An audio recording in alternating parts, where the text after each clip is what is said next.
नमस्कार. दिनांक 17 मे. कथेचं शीर्षक आहे अरे त्याला मारू नका. वेड्या गोविंदाने महाराजांच्या पायाला दोरी बांधून फराफरा उडत न्यावयास सुरुवात केली. सुंदराबाईने आरडाओरडा करून गिरी गोसाव्यांना बोलावून महाराजांना सोडवले. सारे जण त्या वेड्यावर तुटून पडणार तोच महाराजांनी अरे त्याला मारू नका असे म्हणून त्या वेड्यास जाऊ दिले. पुढे तो वेडा विहिरीत बुडून मेला. मुंगीचे ही मनोगत ओळखू शकणाऱ्या महाराजांना वेड्या गोविंदाच्या या विक्षिप्त आचरणाची कल्पना आधी आली नसेल हे असंभव आहे. आपल्या पायाला एक वेडा दोरी बांधून असता त्याचा थांग पत्ताही नसण्या इतकी गाढ झोप महाराजांना लागली असेल हे संभवत नाही. नित्य जागृताला कसली आली झोप, पण महाराजांचे असंगत्व अलिप्तपणा इतके पराकोटीचे होते की क्रोध, लोभ, मोह, मत्सर इत्यादी विकार त्यांना स्पर्श करू शकत नव्हते. इतकेच नव्हे तर ते विकार यांच्या आसपासही फिरू शकत नव्हते. सुख दुःख, राग लोभ, तहान भूक, शीत उष्ण, मान अपमान अशा सर्व प्रकारच्या द्वंद्वापासूनही ते पूर्णतया मुक्त होते. त्यामुळे वेड्या गोविंदाने पायाला दोरी बांधून फराफरा ओढले तरी ते तटस्थ निर्विकार राहिले.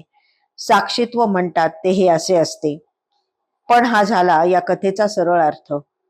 पारमार्थिक अर्थाने या लीलेतील विक्षिप्त वेड्यासारखा वागणारा गोविंदा म्हणजे प्रापंचिक जीव आहे.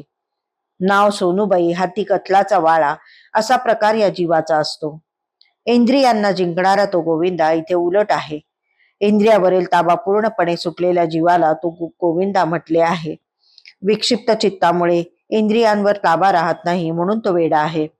परमार्थात असा जीव हीन जातीचा मानला गेला असल्याने त्यास येथे क्षुद्र म्हटले आहे. सामाजिक वर्णभेद, जातीपातीचा येथे काही एक संबंध नाही हे ध्यानात घ्यावे.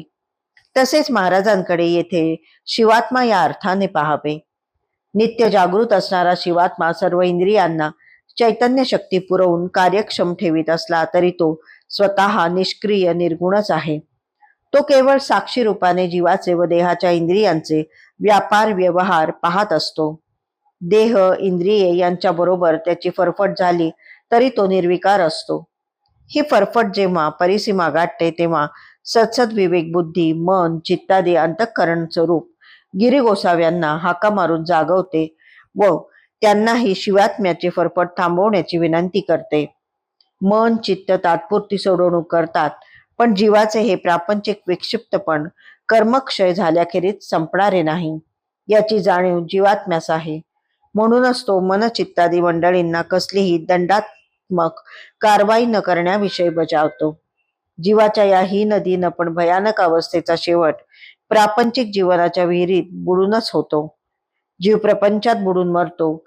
ज्यांचा आपल्या स्वतःवर ताबा नाही ते आपल्याच मरणाने कसे मरतात ते दाखवणारी ही लीला आहे. धन्यवाद.